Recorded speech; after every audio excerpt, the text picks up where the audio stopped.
السلام علیکم ورحمۃ اللہ وبرکاتہ۔ امید کرتا ہوں آپ خیریت سے ہوں گے۔ بے موت ایک اٹل حقیقت ہے اور اس کا انکار ہرگز نہیں کیا جا سکتا۔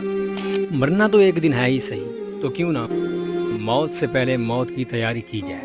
آج ہم دنیا داری کے اندر اس طرح سے بڑے ہیں کہ قبر و آخرت کو بھلا بیٹھے ہیں۔ کر لے جو کرنا ہے، آخر موت ہے، ایک دن مرنا ہے، آخر موت ہے۔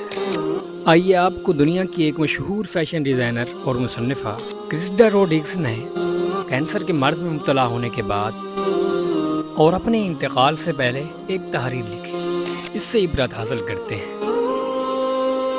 نمبر 1، کرسڈا روڈرگز کہتی ہیں کہ میرے پاس اپنے گراج میں دنیا کی سب سے مہنگی ترین برانڈ کار ہے، لیکن میں اب ویل چیئر پر سفر کرتی ہوں۔ نمبر 2، میرا گھر ہر طرح کے ڈیزائنر کپڑے، جوتے اور قیمتی سامان سے بھرا ہوا ہے، لیکن میرا جسم ہسپتال کی فراہم کردہ ایک چھوٹی سی چادر میں لپٹا ہوا ہے۔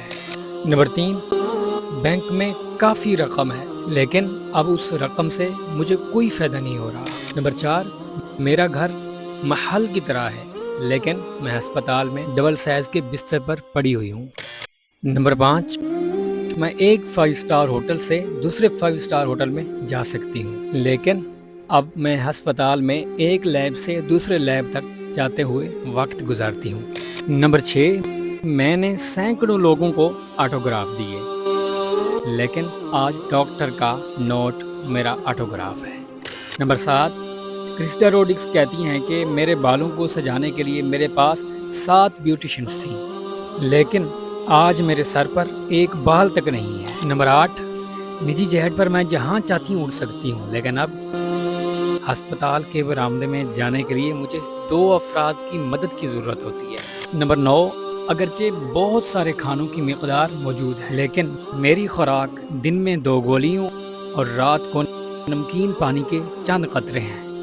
یہ گھر، یہ کار، یہ جیٹ، یہ فرنیچر، بہت سارے بینک اکاؤنٹس، اتنی ساکھ اور شہرت، ان میں سے کوئی بھی آج میرے کام کا نہیں ہے۔ اس میں سے کوئی بھی چیز آج مجھے کوئی راحت نہیں دے سکتی۔ بہت سارے لوگوں کو راحت پہنچانا اور ان کے چہروں پر مسکراہٹ بکھیرنا ہی اصل زندگی ہے، اور موت کا انکار ہرگز نہیں کیا جا سکتا۔ تو دوستو، آپ نے سنا، یہ ایک فیشن ڈیزائنر جو کہ دنیا میں ایسے رہنے لگی تھی کہ اس کو موت بھول گئی تھی، بالآخر اس نے موت کو تسلیم کر ہی لیا۔ تو یہ ہمارے لیے عبرت ہے، تاکہ ہم موت سے پہلے موت کی تیاری کر لیں۔